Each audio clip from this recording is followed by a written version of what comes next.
Salut, c'est Dr Love. Bonjour à toutes et à tous mes enfants et bienvenue dans ce Ça veut dire quoi hashtag demande à Nad numéro 85. Ça faisait longtemps qu'on n'en avait pas fait. Je sais pas pour toi mais moi ça m'a manqué. Donc au cas où tu serais nouveau ou nouvelle sur ma chaîne et que tu ne connaîtrais pas ce concept, tu as bien entendu, nous sommes bien au 85e épisode quand même. Et donc le concept c'est que tu viens me raconter ton histoire de cœur, d'amour, de sexe, d'amitié, de ce que tu veux par message privé sur Instagram. Il y a des travaux, c'est ultra relou. Et moi j'essaie d'y répondre ici en vidéo, on essaie de trouver des solutions. Et la bonne nouvelle c'est que tu sois d'accord avec moi ou que tu sois pas du tout d'accord avec moi, tu peux carrément le dire dans les commentaires. On est là pour discuter, pour échanger, on peut évidemment pas tous être d'accord et tant que tu restes poli et bienveillant, n'hésite pas à donner ton avis, tu es le ou la bienvenue pour cela. Tout ceci étant dit, on va passer aux histoires parce que j'ai horreur des introductions qui durent 1000 ans et ça tu le sais. Alors c'est parti. On démarre avec une histoire compliquée de la part d'Alphonse et son crush. En gros, il s'est pris un stop sauf qu'il continue d'espérer alors que ça ne sert à rien parce qu'il s'est pris un stop. Enfin, je te lis ton histoire, tu vas mieux comprendre. Hello Nat, comment ça va? Écoute, ça va. J'espère qu'on va pas être trop dérangé par les travaux, mais sinon ça va. Je suis un petit peu perdue. Mon crush m'a friendzone, mais nous sommes encore assez proches. Alors déjà, ça démarre bien. Un crush qui te friendzone, l'idée c'est pas de rester proche de lui ou d'elle. Tu t'éloignes afin d'oublier cette personne puisqu'il t'a mis un stop. En soirée, il s'assoit sur mes genoux, il me fait des bisous, on s'appelle régulièrement, etc. Et du coup, je me demande si malgré la friendzone, il est encore possible qu'il se passe quelque chose entre lui et moi. Mais Alphonse, à quel moment il t'a dit non? Son meilleur ami m'a dit qu'il était déjà revenu sur ses décisions. Je me prends beaucoup la tête et je cherche toujours des actions à faire pour lui montrer que je suis là par peur qu'il m'oublie. Alphonse, il t'a mis un stop. L'idée c'est pas que lui t'oublie, il a juste jamais pensé à toi, c'est à toi de l'oublier. Qu'en penses-tu? Ouais, je vais te le dire ce que j'en pense. En tout cas, tu es génial, merci pour tes conseils, ta bonne humeur et surtout tes good vibes, t'es au top. Hashtag demande à Nad. Bah écoute, merci Alphonse, ça fait du bien pour l'ego.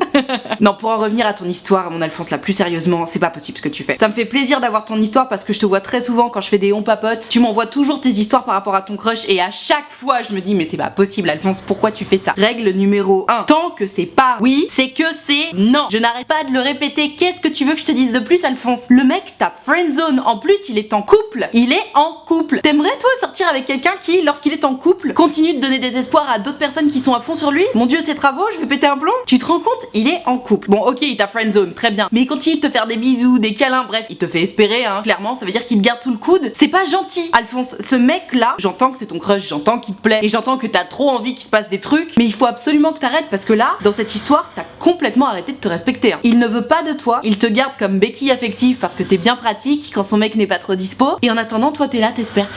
Non, non, non, t'es pas un toutou, t'es pas un boubix, qui va très bien te dit en passant. T'es un homme et tu dois te respecter et tu dois te faire respecter au passage. Donc quelqu'un qui t'a dit non, sur qui tu es à fond, oui ça fait mal, mais après tout c'est comme ça, dans la vie ça arrive, on s'est tous fait recal un jour ou l'autre. Moi aussi je me suis fait recal un certain nombre de fois. Bon bah c'est comme ça, on peut pas forcer les gens à nous aimer, en revanche on peut exiger d'eux qu'ils nous respectent. Là ton Alfred, puisque c'est toi Alphonse, il te respecte pas, je suis désolée mais il te respecte pas. Ok, il t'a mis dans la friendzone donc il t'a dit non, donc il a été clair, sauf que son comportement ne va pas du tout avec ce qu'il t'a dit. Et à partir de là ça veut dire qu'il se joue de toi, il profite en fait. Bien entendu que ça doit le faire kiffer de te faire des bisous, de te faire des câlins, de te donner des petits surnoms, etc. Mais c'est trop égoïste parce que toi t'es là, tu attends alors que tu n'auras rien. Crois bien que s'il avait voulu se mettre en couple avec toi, ce serait déjà fait en fait. Et on s'en fout que son meilleur ami il l'ait déjà vu changer d'avis ou quoi que ce soit. Toi tu te respectes. Quand on te dit non, c'est que c'est non. Et donc tu prends tes clics et tes claques et tu te casses. Et d'ailleurs au passage, peut-être que justement, si tu coupes les points avec lui, c'est là qu'il va se rendre compte de justement tout le vide que tu laisses derrière toi. Et donc peut-être que là, il changera d'avis et qu'il viendra te courir après. Mais c'est pas en restant à sa botte comme un bon toutou qui va changer d'avis. Alphonse, ouvre les yeux. Là, il a le beurre, l'argent du beurre et le cul de la crémière, si tu vois ce que je veux dire. C'est-à-dire qu'il a même pas besoin de s'emmerder entre guillemets à s'engager avec toi, etc. Il a déjà tous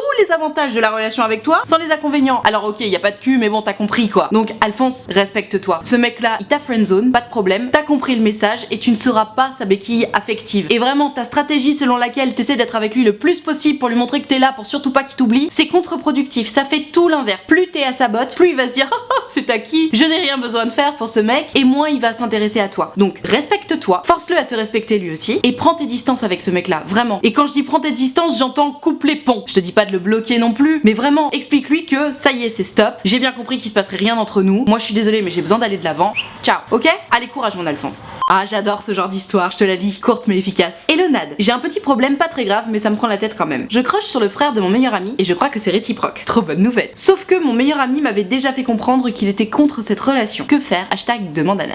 Alors, mes enfants, rappelons-nous une de ces règles de base, qui est un petit peu difficile à avaler quand c'est toi le dindon de la farce, mais quand même, tu n'as besoin de l'autorisation de personne pour sortir avec qui tu veux en fait. À part peut-être de tes parents si t'as 12-13 ans, tu vois. Mais à partir du moment où c'est légal, tu n'as pas vraiment d'autorisation à demander. Or, dans le cas de figure dans lequel tu te trouves, le frère de ton meilleur ami te plaît et c'est réciproque, j'ai envie de te dire, ton meilleur ami, il est censé être là pour ton bonheur. Il est censé te tirer vers le haut. Il est censé t'aider en fait dans ta quête du bonheur, tu vois. Et si tu es en crush sur quelqu'un, que ce soit une personne lambda ou que ce soit son frère, bah il est censé être ultra content. Sauf si, c'est la seule et unique raison pour laquelle il pourrait ne pas se réjouir de cette union, sauf s'il est à fond sur toi en fait. Et c'est la seule chose que je peux imaginer dans un cas de figure où ton meilleur ami ou ta meilleure amie crush sur ton frère ou sur ta sœur. Moi demain, une de mes meilleures copines me dit bon bah voilà écoute je suis love de ton frère, je lui dirais ok, alors t'as pas intérêt à lui briser le cœur sinon je t'éclate la tête, mais allez-y, trop cool, trop bien quoi, trop bonne nouvelle. Donc si ton meilleur ami est contre cette union comme tu dis, c'est qu'il y a baleine sous gravier comme dirait l'autre. Maintenant, je t'invite quand même à en discuter avec ton meilleur ami, il s'agit pas de faire ça dans son dos. Toujours est-il que tu n'as d'autorisation à demander à personne pour sortir avec quelqu'un. Et je sais que tout le monde n'est pas d'accord avec moi sur ce point, mais même si c'est l'ex de ta meilleure amie et que t'es tombé love, tu n'as pas d'autorisation à demander. Alors attention, c'est pas parce qu'il n'y a pas d'autorisation à demander que on ne peut pas faire les choses avec tact, n'est-ce pas? Donc idéalement, je pense que c'est bien de prévenir la personne, de lui dire bon bah écoute voilà, je me rends compte que je ressens des choses pour ton frère, je sais que tu m'as dit que t'étais un petit peu contre cette union, j'aimerais bien qu'on en discute parce que je comprends pas pourquoi. Dans tous les cas, c'est pas à toi de décider avec qui je vais sortir, donc je voulais te dire que tu sois d'accord ou pas d'accord, je ferai ce que je veux, je ferai ce que bon me semble, donc j'aime autant avoir ta bénédiction, mais si je l'ai pas, tant pis pour toi. Parce que, encore une fois, tu n'appartiens à personne. Et même si c'est ton meilleur ami, même s'il est très important pour toi, il n'a pas à décider pour toi. Parce que c'est pas le rôle d'un ami. C'est ton rôle à toi de décider avec qui tu sors, tu vois. L'idée, c'est évidemment pas de faire un gros fuck à toutes les personnes. C'est juste de se rappeler que tu es seul maître de tes décisions, tu es seul maître de ton destin, et ça n'est pas aux autres d'influer là-dedans. Maintenant, les autres peuvent te donner leur avis. Imaginons, ton meilleur ami, il dit non, mais mon frère, c'est un connard, je l'aime pas et tout, qui serait un peu malheureux pour lui d'ailleurs. Mais bon, ça arrive, parfois on s'entend pas avec ses frères et sœurs. Mais tu fais ce que tu veux. Tu sors avec qui tu veux et tu n'as d'autorisation à demander à personne. Toi qui regardes cette vidéo, n'hésite pas à me dire ce que t'en penses dans les commentaires. Mais toi, ma Gertrude, tu m'as demandé ce que j'en pense. J'en pense que ton meilleur ami, il a rien à dire. Et encore une fois, il est censé se réjouir pour toi. Il est censé t'accompagner dans ta quête du bonheur. Et s'il refuse de t'accompagner dans cette fameuse quête du bonheur, il y a forcément une histoire de jalousie. Il y a baleine sous gravier, comme je te disais pour rigoler. Parle-en peut-être avec lui. Demande-lui, écoute, qu'est-ce qui se passe quoi? Pourquoi je peux pas sortir avec ton frère? Qu'est-ce qui t'arrive? Est-ce que t'es amoureux de moi? Enfin, t'es limite, crève l'abcès. Mais voilà, tu fais ce que tu veux.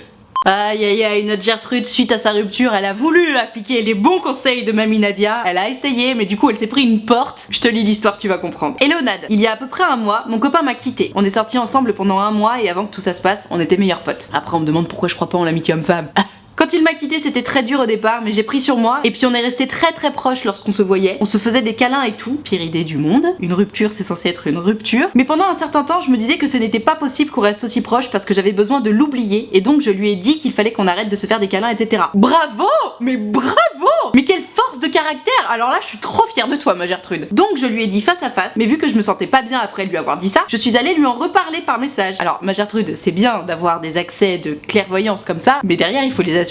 C'est-à-dire qu'il s'agit pas de dire bon bah allez on arrête tout et puis après finalement non. Non, une rupture c'est dur par définition, c'est des moments difficiles à passer mais après ça va mieux. Sauf que monsieur l'a mal pris et depuis on ne se parle plus parce que lui ne veut plus. Je pense qu'il l'a très mal pris et je ne comprends pas. Alors le fait qu'il l'ait mal pris, honnêtement je comprends pas non plus puisque c'est lui qui t'a quitté, c'est toi qui avais besoin de passer à autre chose. Donc oui évidemment tu lui as dit écoute les câlins tout ça là c'est compliqué, mais qu'il l'ait mal pris, je trouve ça ultra égoïste de sa part. Mais on va y revenir parce que c'est intéressant. J'ai essayé de lui demander mais lui ne voulait plus me répondre et à chaque fois on s'engueule, du coup je suis un petit peu perdue dans tout ça. Hashtag demande à Nat, sinon tes vidéos sont super continues. Merci ma Gertrude. Donc du coup, pour en revenir à ton histoire d'Alphonse là qui veut plus te répondre, qui a pris la mouche, comme je te disais, moi je trouve ça très égoïste qu'il ait pris la mouche par rapport à ça. C'est lui qui t'a quitté, il devrait comprendre que c'est pas évident pour toi, en plus vous étiez meilleurs amis avant, donc c'est une relation importante à tes yeux, et oui c'est difficile à oublier. Mais en fait c'est quoi son délire à Alphonse? Il s'imaginait qu'il allait te quitter et puis qu'il allait pouvoir continuer à te faire des câlins, des bisous comme en 40? Bah non en fait. Non, toi depuis t'as développé des sentiments et c'est difficile. Et vraiment ma Gertrude, je reste sur ma première idée, t'as ultra bien fait de lui dire qu'il fallait arrêter de se faire des bisous et des câlins, etc. Parce qu'à ce moment-là, si vous voulez continuer à vous faire des bisous et des câlins, vous restez en couple. Soit on est amis et on se comporte comme des amis, soit on est en couple et on se comporte comme un couple. Mais on a besoin de se mettre un petit peu des étiquettes, des cadres par rapport à ce qu'on vit parfois, parce que sinon on est dans le flou, on est perdu et on se sent pas bien. Donc moi vraiment, je pense que t'as ultra bien fait, ma Gertrude, de lui dire dire allez stop, maintenant on arrête les frais. En revanche, évidemment c'était une très mauvaise idée le soir même de lui dire oh bah finalement je sais pas trop, etc. Non, non, non. Lorsqu'on prend une décision importante comme ça, qui est difficile à prendre mais qui est dans notre intérêt, il faut pas se raviser le soir même. Même si je sais, on a peur de perdre l'autre, on a peur de se retrouver seul, on a peur du manque affectif et du coup on se dit ah, non, non, non, j'aurais jamais dû faire ça. Je comprends ma Gertrude. Mais en fait si, c'est ce qu'il fallait faire pour ton bien-être mental. Une rupture, c'est une rupture. On ne rompt pas avec quelqu'un pour continuer à lui faire des bisous, des câlins, coucher avec lui, etc. Sinon c'est pas ce qu'on appelle une rupture. C'est une évolution de la relation dans ce cas. On passe d'un couple exclusif à un couple non exclusif, ce qu'on appelle une relation libre. Et après tout, pourquoi pas si les deux sont d'accord. Mais si on n'est plus en couple, on arrête de se faire des bisous, on arrête de se faire des câlins et on arrête de coucher ensemble parce que sinon ça fait trop mal. On est perdu, on n'a plus la petite étiquette qui nous rappelle où on en est et ça nous fait du mal par définition. Maintenant, dernier point par rapport à sa réaction à lui, qu'il l'ait mal pris, etc. J'imagine que ça a piqué son ego. Il a dû penser que t'étais tellement acquise pour lui, qu'il allait tellement te garder sous le coude que du coup quand tu lui as dit bon écoute maintenant moi cette situation ça me va pas, ouais ça a pas dû lui faire plaisir, j'entends. Maintenant c'est ultra égoïste de sa part hein, de réagir comme ça. Même si malgré tout ça, et ben figure-toi qu'il te rend service ce garçon. En arrêtant de te répondre, et alors je sais pas si c'est son but ou pas mais dans tous les cas seuls les résultats comptent, en arrêtant de te répondre il te permet quand même de consommer réellement ta rupture. C'est-à-dire que enfin vous arrêtez de vous voir, vous arrêtez de vous faire des bisous, des câlins, vous arrêtez de parler et c'est ce qu'on fait dans une rupture. Et je sais c'est difficile, les gens avec qui on a été en couple par définition c'est des gens qu'on aime, des gens qu'on trouve beaux, qu'on trouve agréables, dont on aime la compagnie, qui nous intéressent et les sortir de nos vies, oui ça fait mal, oui c'est dur évidemment. Malgré tout on les sort de nos vies pour une raison précise, c'est que le couple avec cette personne qui pourtant nous plaisait tant n'a pas fonctionné et si ça n'a pas fonctionné c'est que c'était pas la bonne personne et comme c'est pas la bonne personne il faut l'oublier pour justement pouvoir un jour laisser la place à quelqu'un d'autre. Donc ma Gertrude, courage, j'entends que tu sois un peu perdue dans cette histoire mais ne regarde que les faits, seul le résultat compte. Vous avez rompu, vous avez arrêté de vous parler et c'est ce qu'il fallait, c'est ce dont tu as besoin pour l'oublier. Donc maintenant vas-y, consomme ta rupture, fais le deuil de cette relation, peut-être qu'un jour vous redeviendrez potes, moi personnellement j'y crois pas une seconde, mais fais-toi du bien et ouvre les yeux. Vous n'êtes plus ensemble, vous n'êtes plus amis évidemment puisque vous êtes sortis ensemble et maintenant il faut passer à autre chose. Il faut digérer, consommer tout ça, ça va prendre du temps, ça va faire mal, mais je t'assure que d'ici quelques mois tu te sentiras légère comme une plume.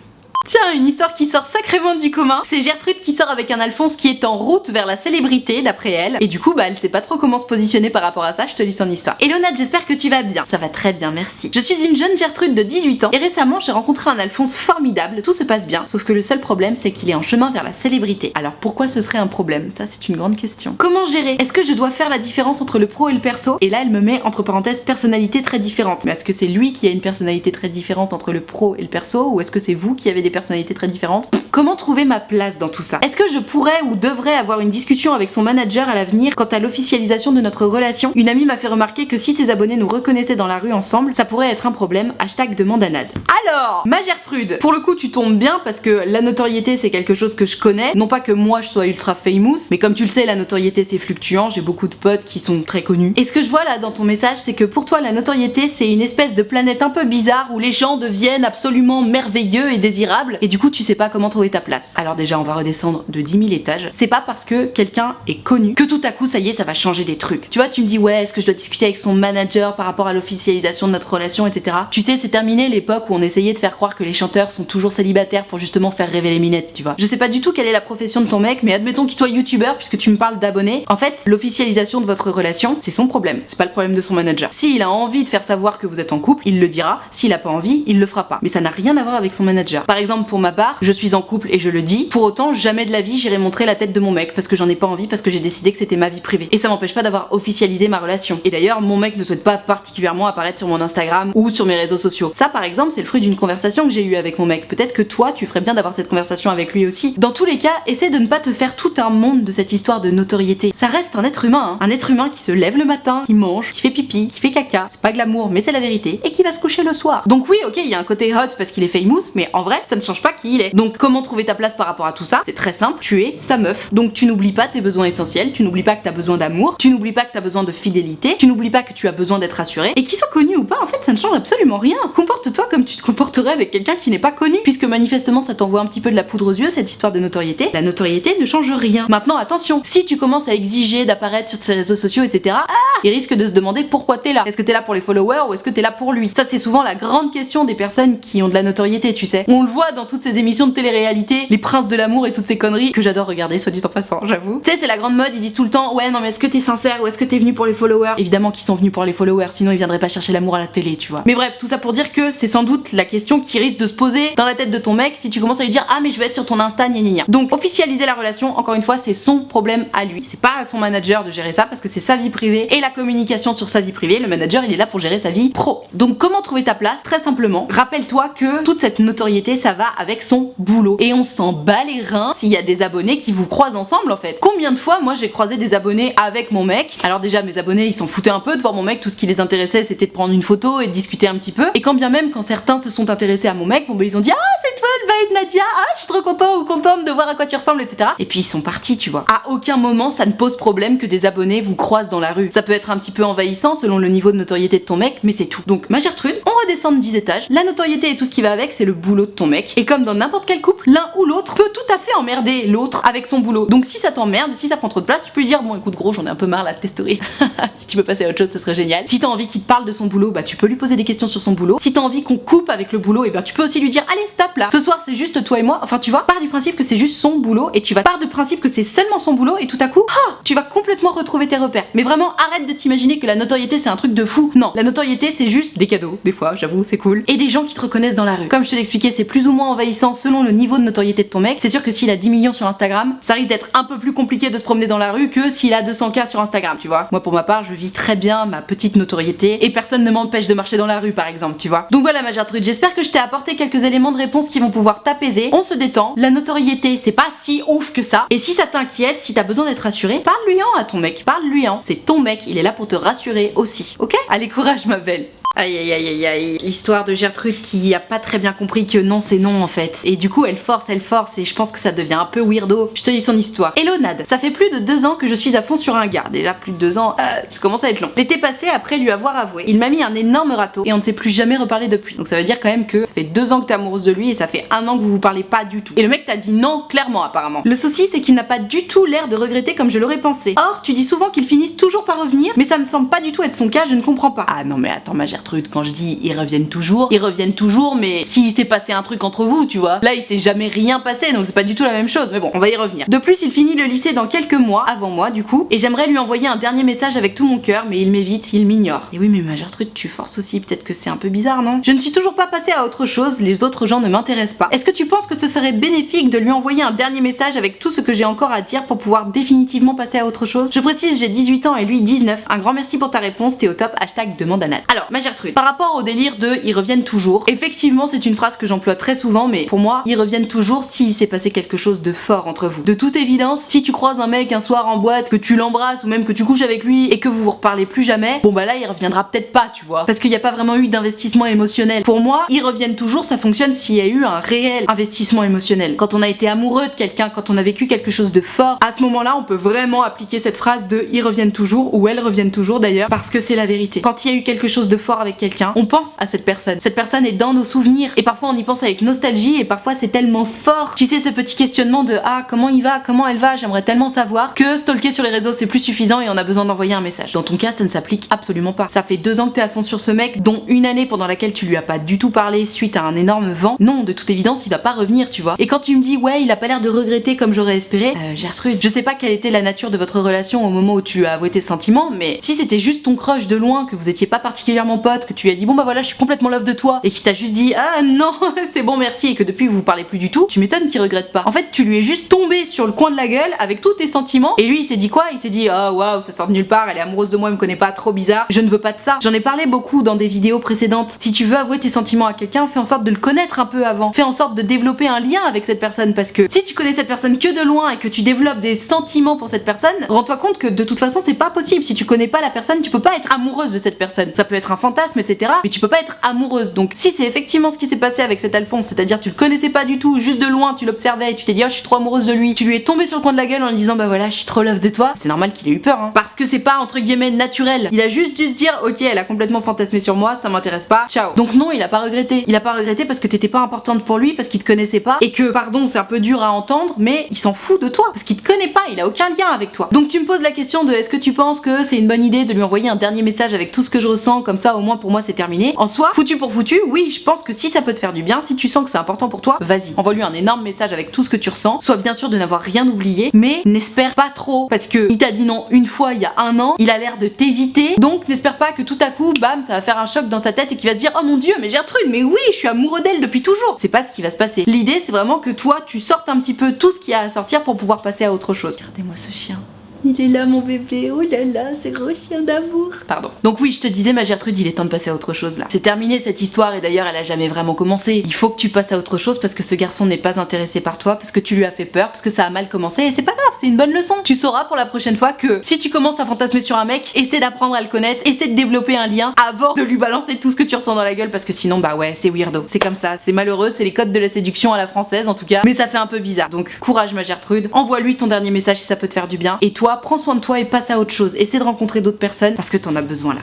Voilà, je vais m'arrêter là pour ce ça veut dire quoi hashtag demande à Nad numéro 85. J'espère que ça t'a plu, j'espère que ça t'a intéressé, peut-être même que ça t'a appris des choses. En tout cas, si t'as kiffé, n'hésite pas à me mettre un pouce bleu, c'est important pour moi, ça me permet de savoir que t'as aimé mon travail et puis ça récompense mon travail, double emploi. Tu peux me mettre un petit commentaire d'amour au passage, moi ça me fera plaisir. Tu peux aussi t'abonner à cette chaîne YouTube si tu le souhaites, tu peux cliquer sur la cloche si tu veux avoir des notifications quand je sors des vidéos. Et alors si tu veux pouvoir participer aux prochaines vidéos, tu l'auras compris, c'est sur Instagram que ça se passe, donc il faut que tu viennes me suivre parce que c'est dans mes stories que je précise quelle vidéo je suis en train de préparer. Or si tu me suis pas, tu peux pas voir mes stories, si tu vois pas mes stories, tu peux pas m'envoyer ton histoire à temps, ce petit chien veut sortir. Donc bref, t'as compris, je t'attends dès à présent sur Instagram. Et alors si t'es pas très branché Instagram ou alors que t'as juste envie qu'on discute en privé de ton histoire sans que ça passe en vidéo, figure-toi que c'est possible. J'ai créé un site internet qui s'appelle utilefutile.fr sur lequel tu peux prendre rendez-vous avec moi. Tu peux choisir de prendre un rendez-vous de 20 minutes ou de 45 minutes et tu peux choisir de me raconter tout ça à l'écrit, au téléphone ou en visio. Pour ma part, j'ai une petite préférence pour le téléphone et la visio parce qu'on a le temps de se dire plus de choses quand on s'entend. Maintenant, si t'es plus à l'aise à l'écrit, tu prends à l'écrit, tu fais comme tu sens. En tout cas, si t'as envie de prendre rendez-vous mais que t'oses pas ou que t'as peur ou quoi que ce soit, dis-toi que c'est une bonne occasion de sortir de sa zone de confort. Pour ma part, tu ne me déranges pas du tout, c'est toujours un plaisir pour moi de vous avoir en rendez-vous. Donc surtout, tu n'hésites pas, utilefutile.fr, le lien est dans la barre de description. Je te rappelle également que l'option de souscription payante à ma chaîne YouTube est activée, ce sont les abonnés de Diamant, ils sont là pour me soutenir, c'est la raison pour laquelle il y a une cotisation de 5 € par mois ou plus d'ailleurs si tu veux et que tu peux. Et moi, pour les remercier de tout ce soutien, je leur ai créé un groupe Facebook dans lequel on discute tous ensemble, je leur fais régulièrement des lives Facebook exclusifs rien que pour eux et tu l'auras compris, ils sont tous très gentils, très accueillants, très bienveillants. Donc pareil, si t'as envie de venir les rejoindre mais que t'oses pas, que t'as peur ou quoi que ce soit, n'hésite pas. Tu seras forcément bien accueilli puisque c'est la règle d'or des abonnés de Diamant. Tout ceci étant dit, merci infiniment d'avoir suivi cette vidéo en entier et moi en attendant la prochaine vidéo, je te fais des très gros bisous.